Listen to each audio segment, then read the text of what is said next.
prazer, né, mais uma vez. Eu sou o Edgar, né, acho que diferente de boa parte do pessoal que está aqui, eu já tenho uma formação mais para negócios e depois eu fui caindo para o técnico, né, então eu sou engenheiro ambiental de formação, né, já totalmente distinto, né, desse olhar. Porém, contudo, todavia, entretanto, sempre trabalhei na área de dados, né, então fiz toda a minha carreira na área ambiental, praticamente, né, trabalho hoje no Hospital Israelita Albert Einstein, né, você fala, pô, engenheiro de meio ambiente foi cair no Einstein? Pois é, pra vocês verem como é que as coisas evoluem e como as coisas cada vez mais estão, né, ficando mais dinâmicas, exatamente quando a gente utiliza dados para tomada de decisão, tá bom? Então, antes de eu cair lá no Einstein, eu trabalhava no departamento de geoprocessamento. Todo mundo tem uma noção do que é essa palavra estranha ou não estranha, mas todo mundo já trabalhou com gel? O quanto? Essa aqui é a pergunta. O quanto, tipo, só preciso abrir o arquivo e preciso enxergar o mapa, ou não, eu preciso processar algumas informações? Justo. Não.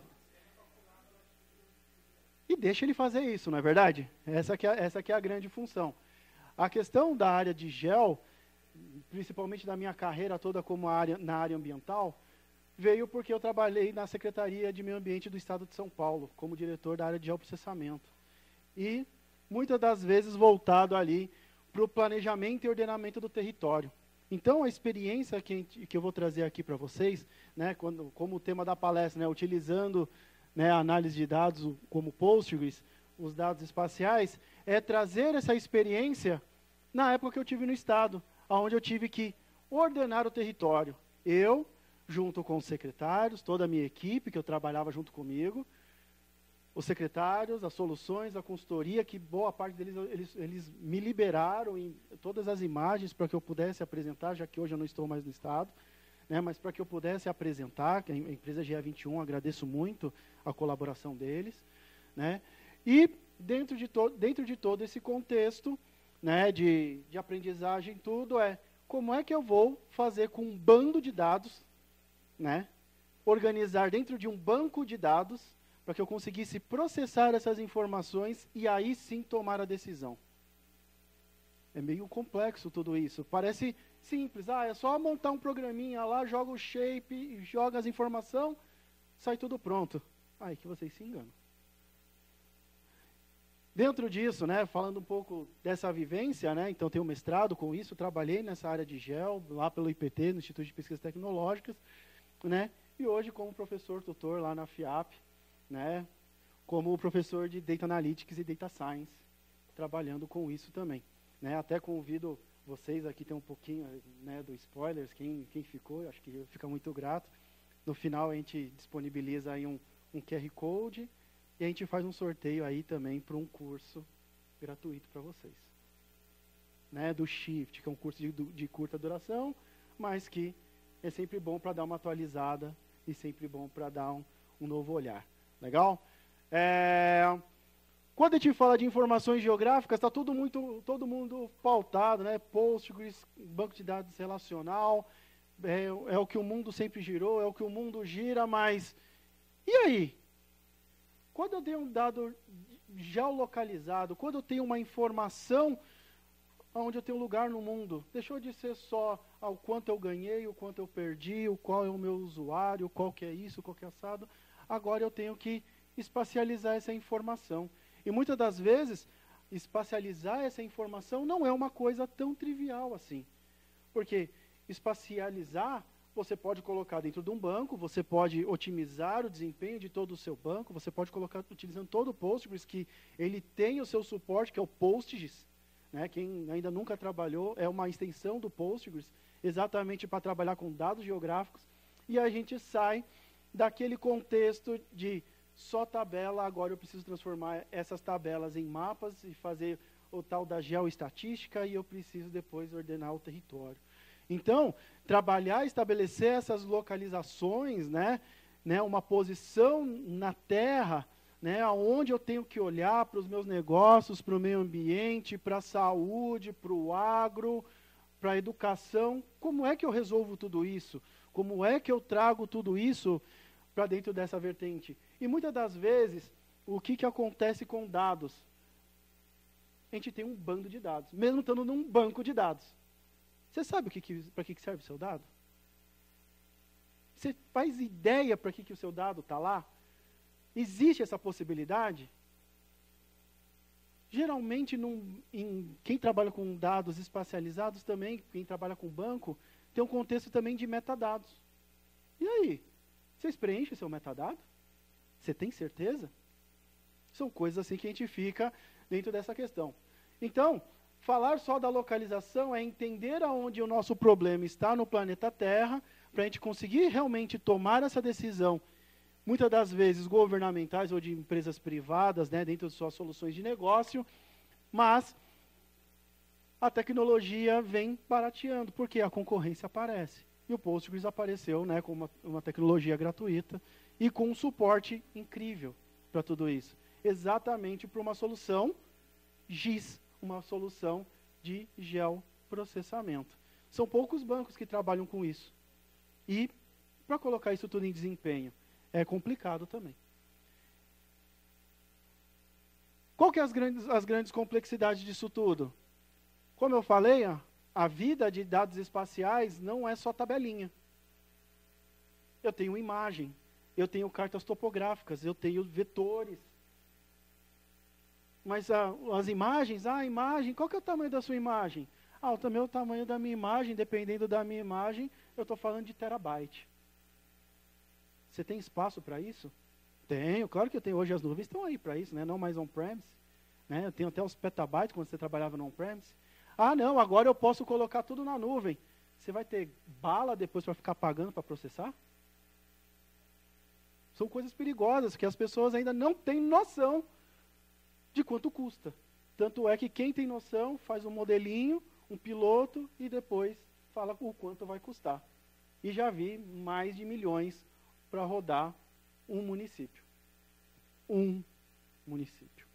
Que nem é um município tão grande assim, lá no interior de São Paulo. Custou milhões para rodar dentro de uma nuvem AWS com uma solução Postgres. Não funcionou. Vamos colocar em outro lugar. Deu certo? Não deu certo. Sabe muitas das vezes onde a gente rodou nisso? Nos supercomputadores do INPE. Porque é onde eu tinha espaço, na época, né? Também tinha o contrato de governo, onde eu estava liberado a usar os supercomputadores do INPE para prever algumas ações. Então, uma delas, e um desses dados que é hiper pesado, são os mapas topográficos. Muitos deles em vetores, cada vetor é um ponto, um conjunto de pontos forma uma linha, e um conjunto de linhas forma um polígono, e cada ponto tem uma coordenada geográfica que tem lá o seu parzinho, né, de sua localização. Você já pensou do tamanho do teu banco, como é que ele tem que ser? Ele tem que ser robusto? Então, esse é um dos grandes problemas. Mapas cadastrais, IPTU. Fala isso para a prefeitura. Diz, caiu o meu banco, com meus dados cadastrais aqui, onde eu sabia quem eu tinha que cobrar, o que eu não tinha que cobrar, quem está isento, quem não está isento, levantamento, né, de casas, que estão, né, regulares, os que estão irregulares. Muitas das vezes, colocar numa tabela é só colocar numa tabela. Mas e aí? Quando eu tenho que olhar, eu tenho que, vamos dizer assim, colorir. Eu não gosto muito dessa palavra, mas é verdade. Eu tenho que colorir essa informação e tomar uma decisão. Eu sei que hoje nós estamos em BH, mas alguém viu o acidente que aconteceu em São Paulo, lá numa das lojas da 25 de março? Pegou fogo, porque o habite estava irregular.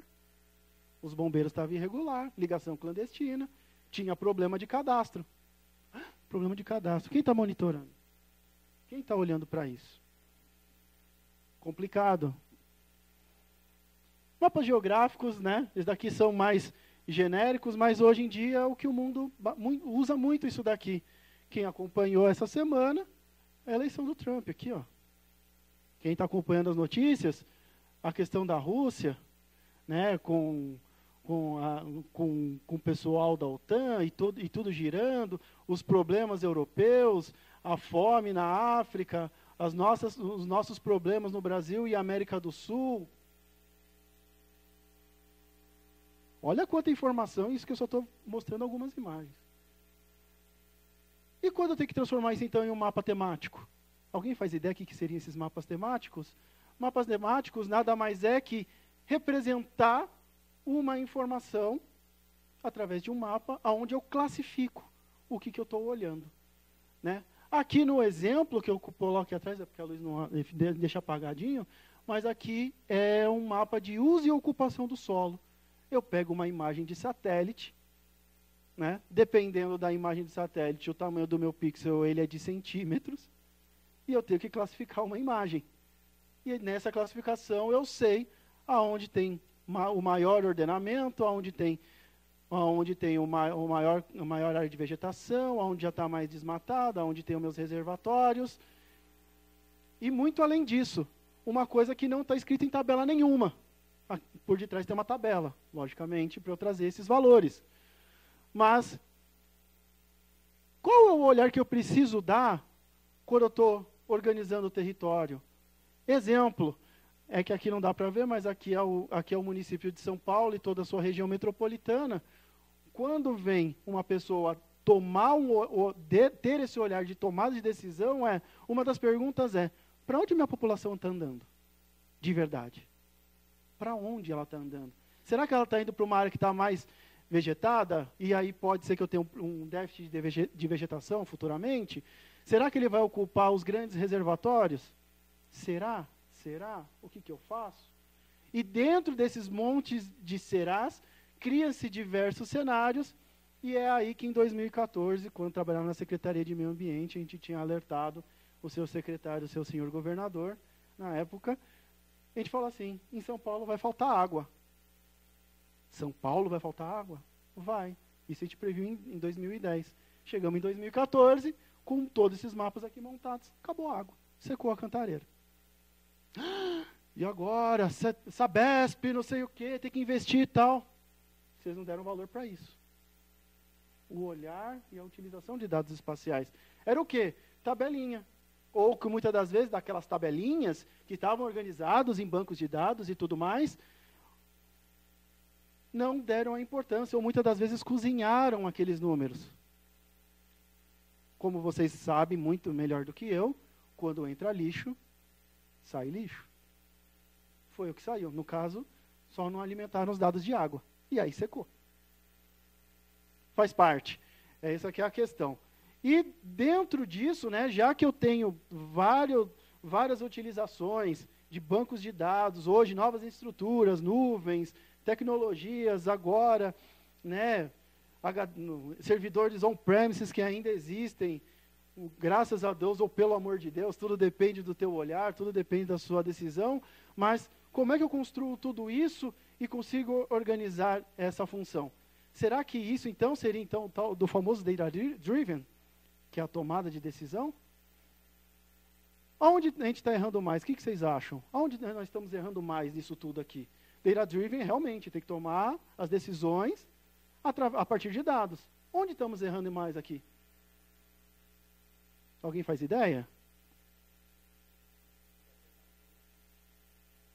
Por incrível que pareça, não. Nós estamos errando aqui, ainda, na maior base. Nos dados. Por quê? Porque a gente não faz a menor ideia. A gente sabe o que é o dado. Aqui a plateia também é uma área bastante técnica. Sei disso.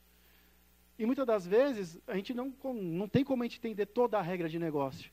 Mas é muito importante que nós, que não somos da regra de negócio, entender a regra de negócio. Saber o que nós estamos colocando, essa disponibilização dos dados, que é a nossa maior base da construção do conhecimento, para que as pessoas que comecem a tomar a decisão, comecem a pegar esses dados, começar a transformar em informação, dentro dessa informação, trazer isso para dentro de um conhecimento e metodologias, e aí sim, é o que todo mundo fala, até as piadinhas que você acaba ouvindo no decorrer do tempo, transformar isso na inteligência. Você acha que as IA surgiram da onde? Não surgiram porque eu acho legal e agora todo mundo tem o ChatGPT, tem o Gemini, tem não sei o quê. É muito bonito. Mas só é tão bonito hoje porque as pessoas entenderam que aqui tem que começar a ser organizado de uma maneira melhor. E ainda assim a gente erra onde? Na informação. Então, seria isso então o Data Driven mesmo? Será que, ou se não, tinha que ser só um Data Driven ou tinha que começar, vamos organizar melhor os nossos dados? Aqui é o gráfico clássico, né, tanto da complexidade quanto do seu valor, o quanto eu organizo toda a minha captura da realidade, vou gerando o valor e eu consigo transformar isso em sabedoria. E é isso que muito governo quer. Não é só ter a infraestrutura, ter um site bonito, ter uma solução bonita. Eu consigo transformar isso em sabedoria e eu consigo transformar isso em conhecimento para que grandes tragédias parem de acontecer? Ainda, infelizmente, nós estamos muito pautados aqui. Nessa região, estamos transformando isso em valor, o mercado entendeu, graças ao bom Deus que tem todo o dado hoje, é o novo petróleo, aquele blá, blá, blá todo, mas ter que transformar isso numa informação correta, dentro de uns dados que espero que estejam todos corretos, aí eu gero conhecimento, aí eu gero sabedoria. É aí que então as IAs começaram a dominar o que a gente acha que pensava. Então eu uso o ChatGPT para resolver meu problema, para gerar meu código. Pô, sério? Você não sabe melhor? E todo mundo sabe, né? IA, toda IA alucina. Então quer dizer que tem muita gente confiando em ChatGPT. Ou está iluminando o Gemini. Ou está no Copilot, enfim, não interessa. O princípio básico, né, quando a gente fala em inteligência artificial, é que nenhuma inteligência artificial sabe tudo. Então, se não sabe tudo, como é que eu vou gerar informação ainda mais espacial, que tem toda essa complexidade, muito além disso daí? É exatamente essa confusão que traz. Essa ligação dentro do nosso cérebro, fazendo com que a gente consiga conectar todas essas informações, né, que eu consigo visualizar e consigo ouvir e trazer isso para uma nova realidade. Muito, muito, muito complexo tudo isso. Todo mundo acho que já viu esse fluxo aqui, esse pipeline de dados da Semantics, muito famoso. Alguém aqui nunca viu? Mas acho que todo mundo já está familiarizado bem o que é esse pipeline, né? Onde eu estou fazendo, né, o clássico, vamos chamar assim, do ETL, o Extract, Transform and Load, né? Então eu extraio essas informações de uma maneira que hoje vem de tudo quanto é canto, ainda mais advindo com a questão da internet, né? Então eu consigo conectar hoje a diversos databases, eu consigo conectar em sistemas legados, em SaaS, aplicações, web, ou em arquivos mesmo de Excel, que por incrível que isso possa parecer, ainda existe demais. Excel hoje ainda é banco de dados. Sim, eu já ouvi 200 vezes, meu banco de dados é o quê? É um XLSX, beleza. Onde eu faço todo esse load, coloco dentro de um raw data, né? Faço toda a questão, transformo lá nos data lakes da vida e tudo mais, mas com a principal função, né, na tomada de decisão, está aqui no Service Data, onde eu consigo distribuir essa informação, gero valor para eles, transformo isso em visualizações, e aí consigo fazer deploy aí dos meus modelos de machine learning, independente se são tabulares, ou hoje em dia, graças a Deus, que eu consigo também interpretar imagens e sei hoje dizer para um cara do agro, falar assim, hoje você plantou soja, seu solo agora está desnutrido, agora é a hora de plantar tal coisa, sugerimos que faça isso assado cozido. Quem imaginava que no agro isso iria acontecer? Nunca. A gente olhava o quê? Perspectivas de banco, cenários de bancos, tal, mas agora eu pego uma imagem, interpreto e faço isso acontecer? Hoje em dia é. E hoje que agora a disponibilização das imagens está cada vez maior, advindo com os drones, que voam a lugares específicos para coletar aquelas informações, para fazer diversos estudos. Aonde eu vou armazenar isso, gente? É muita informação, é muita memória. Daí você pergunta para a área de negócio, você tem dinheiro para processar? Tem dinheiro para guardar essa informação? Tem como colocar na AWS? Tem como colocar não sei aonde? Né? Vamos colocar em lugares aí onde eu só armazeno e depois apago, enfim. Como é que a gente faz tudo isso? Né? É dentro disso e dentro dessas especificidades que muitas das vezes, antigamente tinha o DBA, tinha os especialistas em gel, e agora tudo se fundiu.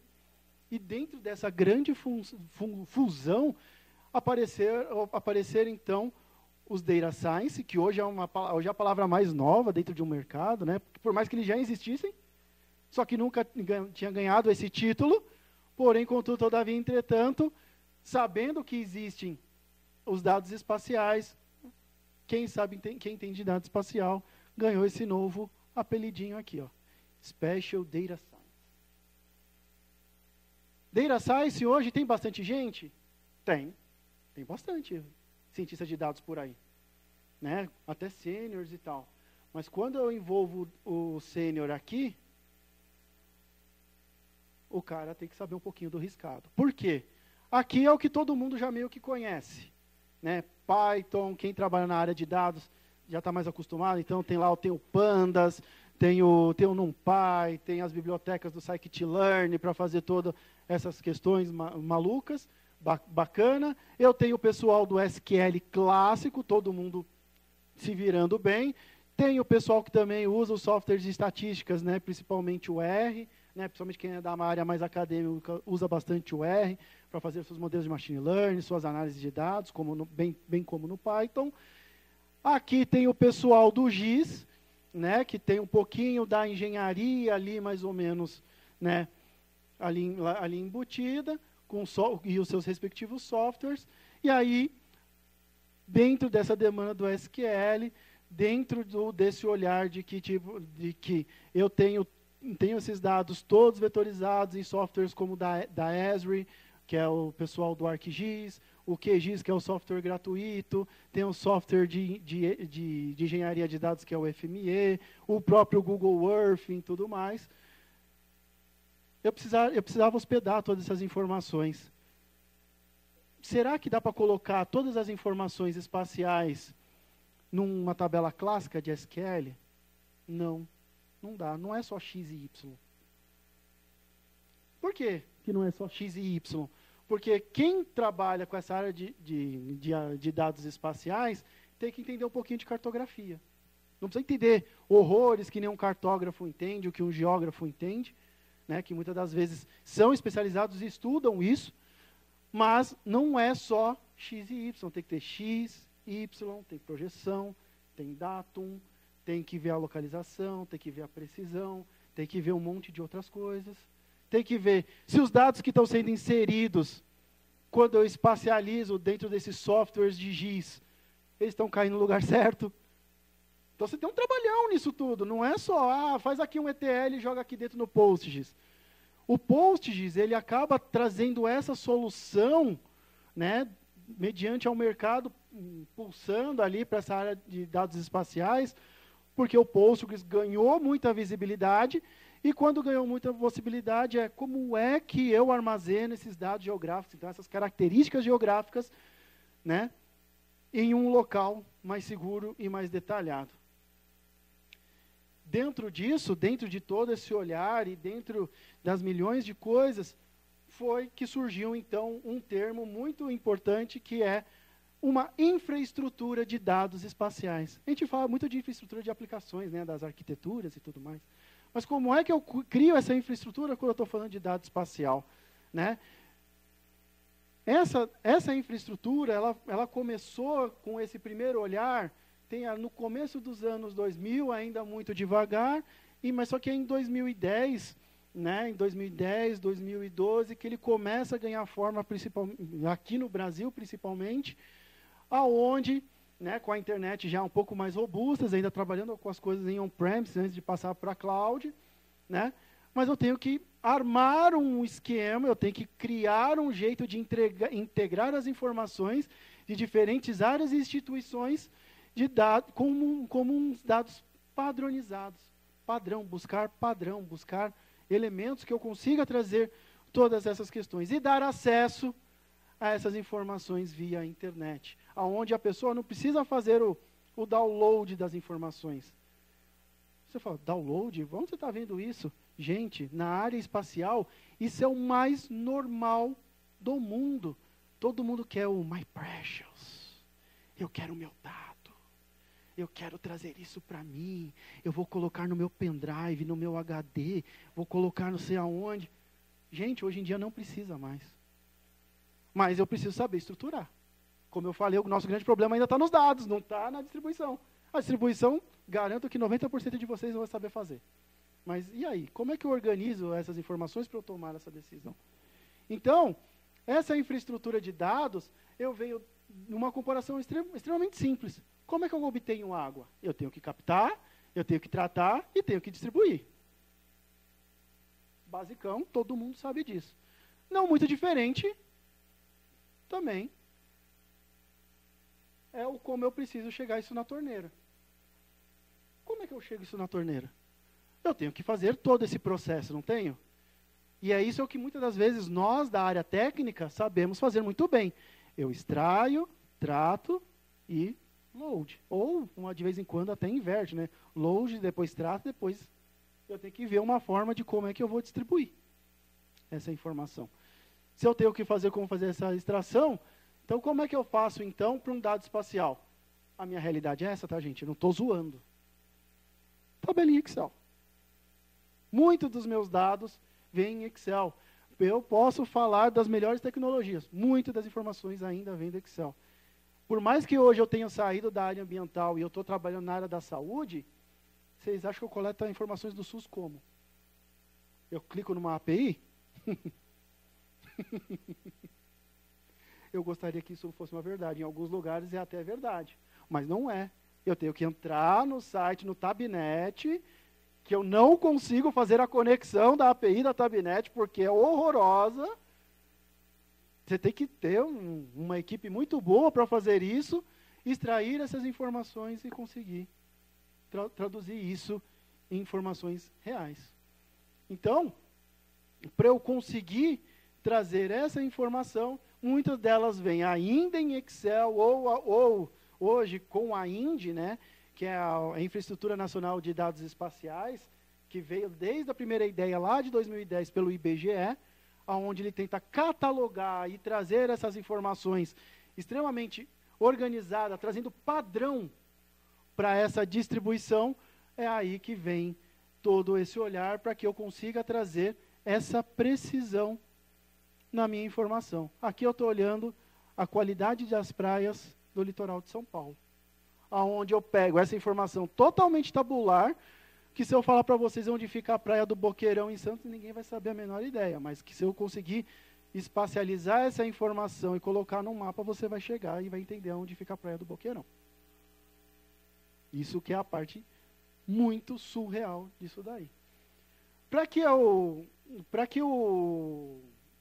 a infraestrutura de dados espaciais funcione, existe toda uma grande metodologia, onde eu tenho diversas estruturas, né, corporativas, né, onde eles são pequenininhas, são projetos pequenos, mas que dentro desses projetos pequenos eu consigo escalar isso, eu consigo trazer num olhar menor, um pouquinho maior, uma questão um pouquinho mais nacional, um pouquinho mais regional, e aí até mesmo uma global. Como assim? Você acha mesmo que quando vocês utilizam o Google Earth, não existe isso daqui por detrás? Mais ou menos, não é tão bem estruturado assim como a gente gostaria que fosse. Mas a questão é, todo mundo tem uma ação pequena. Quantos de vocês não usaram lá o Google Street View?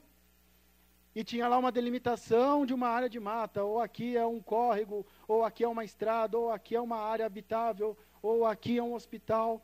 Por quê? São pequenas ações, pequenas coisas que o Google vai se conectando, vai se cadastrando, vai criando as suas infraestruturas, até chegar numa escala global, onde qualquer pessoa do planeta sabe aonde fica o hospital do público de Breves, no Maranhão. Você chega lá. Mas eu preciso ter, primeiro o quê? Essa primeira visão guarda-chuva, entender que a construção dessas infraestruturas é tão complexa que eu preciso ter os pequenos blocos para que eu consiga montar todo esse guarda-chuva. Ou, se não, se eu penso somente dentro da minha organização, eu quero ter esse olhar macro. Como meus departamentos, então, vão começar a se dividir para eu conseguir ter esse olhar macro? Hoje em dia, o que o pessoal pensa, principalmente na área de dados ou no Analytics, né? Que tem que atender a área de negócios. Vamos criando nossos dashboards. Hoje é uma realidade. Quem aqui nunca brincou com Power BI, nunca brincou com Tableau, nunca brincou lá com Looker hoje, né, da Google? Está aqui, ó. Tudo parte desse grande desenho e grandes projetos guarda-chuva. Aqui ficou escuro por conta aqui da luz, mas tudo isso gira em torno, todos esses serviços giram em torno do quê? Primeiramente, do usuário humano. O que o usuário humano está requisitando para a minha solução? Que é o que como eu falei para vocês, muitas vezes a gente não entende a nossa regra de negócio. A gente entende do Tecni 6. Mas você entendeu a regra de negócio? Aonde está a nossa regra de negócio para uma infraestrutura de dados espaciais? Está no que o ser humano precisa. É o meu chefe, é o meu funcionário. O que ele precisa? É o meu cliente, é o meu stakeholder, são os patrocinadores. O que ele precisa saber? E dentro disso, eu tenho lá os meus softwares clientes, e aí eu vou girando as respostas, né, dentro de tudo isso. No caso, na Secretaria do Meio Ambiente, quando eu fiz esse trabalho junto com uma consultoria que, por um acaso, trabalha aqui, né, a GE21, né, ele é aqui de Belo Horizonte, né, eles trouxeram toda essa visão, e a primeira pergunta que eles faziam para nós, como técnicos, é: qual que é a necessidade do seu usuário? O nosso usuário era a população do estado de São Paulo, com 645 municípios. Tudo bem que aqui tem muito mais. Mas, e aí? O que o seu usuário quer? O que ele está buscando? Principalmente quando eu estou falando de uma área ambiental. O que ele está buscando? O que ele está querendo fazer? Então, levantamos nossos requisitos aqui. Legal. Dentro desses requisitos, dentro dessa busca, então vamos criar um geoportal. Quem hoje é o nosso modelo de geoportal? Ou quem traz essa visão geográfica rápida, fácil e dinâmica? O próprio Google. Depois veio o Bing, né, no decorrer do processo. Eu não pareço ser um pouquinho mais velho, mas já tenho aí meu tempinho já de trabalhando com essa área. Então, eu fui daqueles momentos quando o Google Earth apareceu. Né, e que o pessoal, quero chegar na minha casa. Já o portal funcionou. Legal. Como é que eu vou prover, então, essas informações? Como é que eu vou trazer essas informações? Bacana. E como é que eu vou organizar essas informações?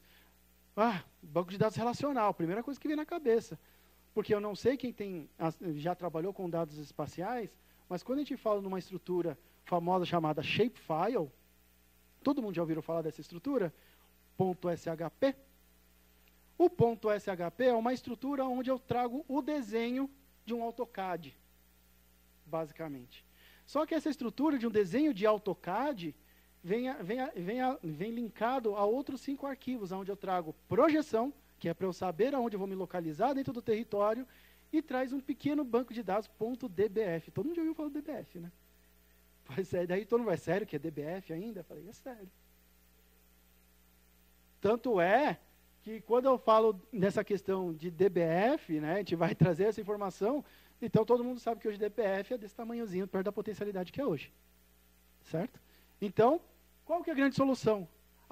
Os dados ambientais, eles não têm tamanho de 2 mega, que é o máximo que o DBF assume. Ele assume até quanto? Um banco de dados desse aqui, de acordo com a capacidade que seu banco aguenta, ou dos seus servidores, da sua infraestrutura e tudo mais. Então, isso também é uma discussão que vem sendo trazida em todos os fóruns de GEL. Hoje teve um último fórum também da Indy, discutindo essas questões, que é o quê? Hoje eu tenho informações de petabytes, tenho informações disso, mas como é que softwares vão dar conta disso? Como é que eu faço para escalonar tudo isso? Então, isso daqui vem dentro desse contexto. Então, se eu preciso desse catálogo de serviços, e eu sei que o shapefile e essa informação e aqueles vetores ganham uma propriedade, né, de características por detrás de cada linha, de cada polígono, de cada ponto, não adianta só ele querer resolver, o elefante pai resolver. Tem um elefante filho aqui que, graças a Deus, apareceu. O PostGIS.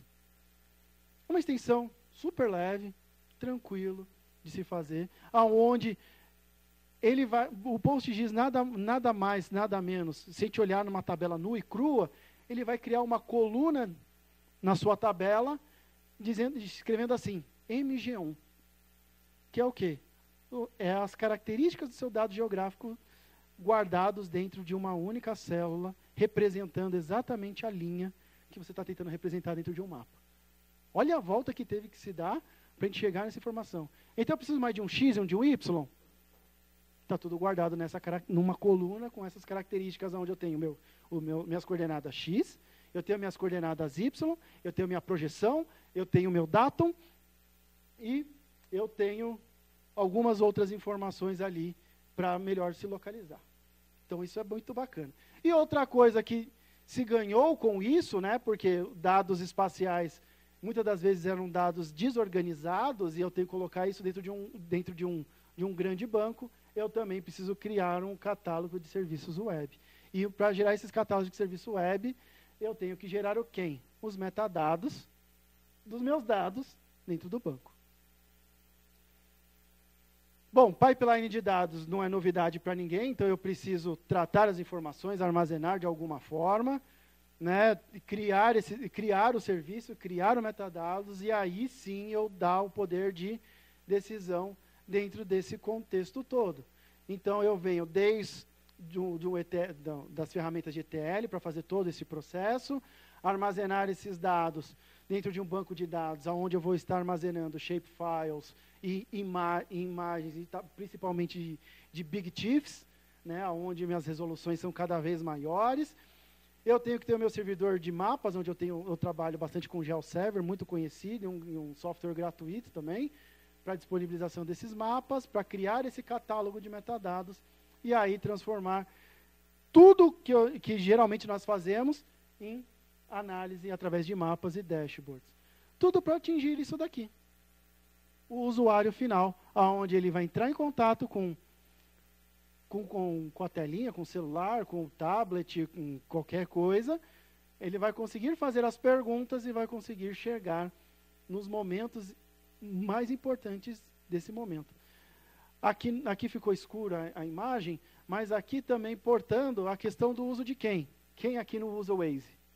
Ou o Google Maps? Está aqui, ó, está tudo organizado. Mas por quê? Para chegar nessa organização, nessa construção dessa API, que eu tenho que construir para a aplicação fazer acontecer, é ali que as coisas acontecem de verdade. Opa! O uso dos tablets para tomar de decisão. A aplicação desses dados geoespacializados. Então, quando eu olho para isso daqui, eu não estou olhando só para o dado tabular, eu estou olhando já para o dado tabular com imagens. Né? Traz as imagens. Traga aqui as imagens. É exatamente isso, para que a pessoa que vai tomar a decisão saiba o que eu vou fazer. Na hora da área ambiental, é onde eu posso desmatar, onde eu tenho que preservar, aonde estão os meus problemas com a Amazônia. Se eu trago na área de comércio, aonde estão os meus principais clientes. Nem falar que o pessoal de negócio nunca pensou nisso. Pelo contrário, quando a gente mostra isso para eles, é aí que vem as ações de marketing, é aí que vem todos os seus investimentos, e é aí que vem todas essas questões. Hoje, né, com o olhar dos data science, né, e eles entendendo a necessidade desses dados estarem espacializados, o que aconteceu? Muitos deles sabem onde as lojas da Amazon ou as lojas do qualquer raio que o parta de mercado, sabe, eu tenho que estocar quantidade de coisas porque está vindo um furacão, e dentro desse furacão as pessoas vão ficar escondidinhas em casa, e escondidinhas em casa elas vão consumir, vão comprar. Mas por quê? Porque sabia onde estava. E não porque só foi simplesmente uma informação. Né? Transformar essa informação em conhecimento, para quem nunca viu, né, os dados geoespaciais, eles trabalham dessa forma, em camadas. Então, eu tenho diversas camadas para construir quem? O mais próximo mundo real. Então, eu trabalho com N camadas. Eu tenho camadas, né, do uso do solo, eu tenho camadas da elevação do meu relevo, eu tenho camadas do meu parcelamento do solo, eu tenho uma camada de estradas, e eu tenho camadas mais customizadas, que é o meu problema ali espacializado.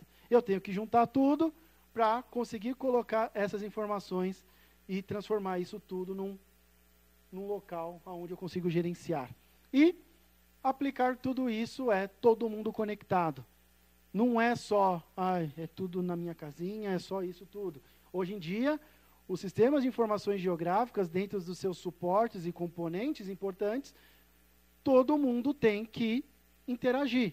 Lógico, a gente acabou de ouvir uma palestra aqui sobre segurança do seu banco. Você tem garantia a segurança do seu banco? Com toda certeza. Porque aqui dentro do meu banco, eu também tenho dados principalmente sensíveis, LGPD. Então, se eu não cuido dos meus dados aqui dentro, como é que eu consigo distribuir? Não sei se é todo mundo que conhece, mas tem um dado espacializado que é muito, fora o IPTU, que é bem importante, principalmente para a área rural, que é o CAR, o Cadastro Ambiental Rural. Lá tem o CPF da pessoa, o nome da fazenda, o tamanho da limitação da fazenda do cara, ou da mulher. E aí? O que eu consigo disponibilizar por lei, por conta da lei da transparência das informações? Eu te disponibilizo o tamanho da área do CAR, o tamanho da propriedade da pessoa, mas quem é a pessoa, você nunca vai saber. E aí de você se você saber. Se você souber, né, tem um mecanismo dentro do CAR que diz isso, se você chegar a saber, primeiro que a pessoa que cuida do banco é demitida, logicamente. Né, de toda essa infraestrutura é demitido, e você que quis descobrir, você também é preso. Simples assim. Não tem nem, não, você foi pego em flagrante. Tem um módulo, por incrível que pareça, da Polícia Federal que olha para isso. Tenso. Trazendo, então, isso para uma realidade, essa é a realidade. Esse foi um dos portais que eu, como diretor da época, consegui construir, junto com a empresa de consultoria, a GE21, né? Onde a gente teve a nossa preocupação com o quê? A gente precisava criar um portal onde eu conseguisse distribuir essas informações para a população, eu tinha que distribuir de alguma forma, e os meus técnicos também tinham que ter acesso à informação para que a gente consiga tomar a melhor decisão dentro disso. O que é ZEE, né, ou ZEE, como preferirem chamar? É zoneamento ecológico econômico. Ali eu estou trazendo diretrizes no caso aqui para o estado de São Paulo, mas existe o ZE nacional, onde eu trago diretrizes para eu dizer para a população e para todas as pessoas que forem ali desenvolver o seu comércio, as suas empresas e tudo mais, o que pode e o que não pode com o local. Será que eu posso colocar uma empresa de cerveja? Todo mundo gosta de uma cervejinha, né? Mas será que eu posso colocar uma empresa de cerveja num lugar onde tem déficit hídrico? Não, mas as pessoas colocam. Uma das principais fábricas da Ambev, a primeira fábrica, estava num lugar onde tinha o maior déficit hídrico de São Paulo. Aí tiveram que sair, logicamente. Então, tudo isso traz. Então, quem quiser depois acessar, tem aqui, redeze.datagel.ambiente, é público.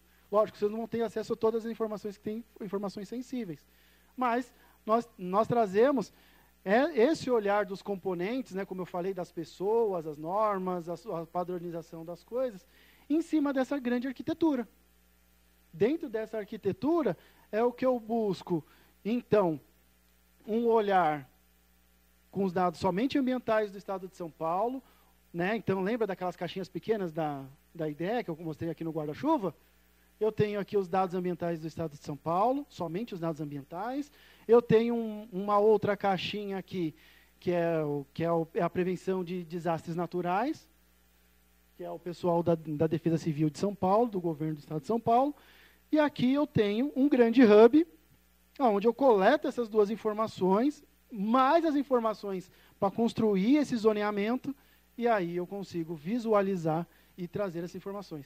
E o mais legal dessa infraestrutura, a ideia de construir isso, não é que a ponta do guarda-chuva é quem vai consumir tudo. A ideia é que ele consuma tudo e ele também distribua essas informações quando necessário. Que tem informações que são do alto escalão e que o município ou o estado não precisa ver, só o federal. Mas aqui eu não preciso olhar. Ou muitas das vezes eu preciso olhar e eu posso vir aqui para o pessoal da Secretaria do Meio Ambiente, ô IBAMA, eu preciso dos dados seus nacionais. E aí? Aí eu tenho que saber trazer essas informações. E aí a gente faz toda essa tratativa, né, dentro dessa questão. Então, um dos poucos softwares que faz essa tratativa, né, de postar essas informações, né, publicar essas informações no PostGIS, é esse softwarezinho aqui, o GeoCattle. O Cattle todo mundo conhece, que é da Pentaho, famoso software de ETL. Mas o GeoCattle, quase nenhum software faz. Trabalhar essas informações geográficas. E depois construir toda essa pipeline até trazer todas essas informações. Dentro disso, consigo guardar essas informações, né, depois que postados dentro de um banco de dados Postgres ou PostGIS, né, consigo guardar essas informações dentro de um publicador de mapas, que é o GeoServer, e consigo trazer toda essa infraestrutura aqui, correndo da melhor maneira possível. Onde eu pego dados de fiscalização, monitoramento, licenciamento, gerenciamento, traduzo isso para dentro das minhas ferramentas, dentro do meu banco, dentro do meu gerenciamento de metadados, os meus dados em formatos N, de qualquer coisa, vindo de qualquer lugar ou de outros bancos, e disponibilizo isso aonde? Via internet, em conexões geoportais, né? Em ambientes de ArcGIS, QGIS e afins, dispositivos móveis e em ambientes de análise tão complexos. Quando a gente traz em ambientes de análise complexos, é quando a gente chega naquele momento onde a gente vem nos portais de governo, ou até quem gosta de aqueles filmes, né, norte-americanos, que eles põem aqueles telões absurdos e começam a puxar a informação daqui, lá. É isso aqui, ó. Essa informação, onde eu posso atacar, onde eu não posso atacar, o que eu tenho que preservar, o que eu não tenho que preservar, quem eu tenho que tirar, quem eu não tenho que tirar. Essa aqui só um olhar um pouquinho mais detalhado, como é que é essa infraestrutura. Então, coleto todas essas informações, trato os dados, crio metadados, ponho ferramenta de publicação e ponho isso à disponibilização das informações. Aqui só uma carinha de como é que o PostGIS funciona, né? Aqui não preciso dizer a regra, né? Mas, de uma certa forma, qual que foi a ideia disso daqui? É só mostrar como é que fica a tela. Quando eu tenho o PostGIS ali já instalado e tudo mais, olha só que interessante. Eu tenho o ID, né, o Primary Key, só que aqui eu tenho o quê? O GEON. Aqui, nesse código todo aqui, tem até um código, que eu não vou lembrar agora, que eu falo assim, eu quero que você traduza essa sequência de informações criptografadas ou decodificadas de alguma forma. Você me fala assim, qual que é o X, qual que é o Y, qual que é a projeção, qual que é o datum, disso tudo. Tudo organizado dentro da onde? Dentro de uma única célula. E, dentro de todo esse olhar, eu consigo trazer essas informações.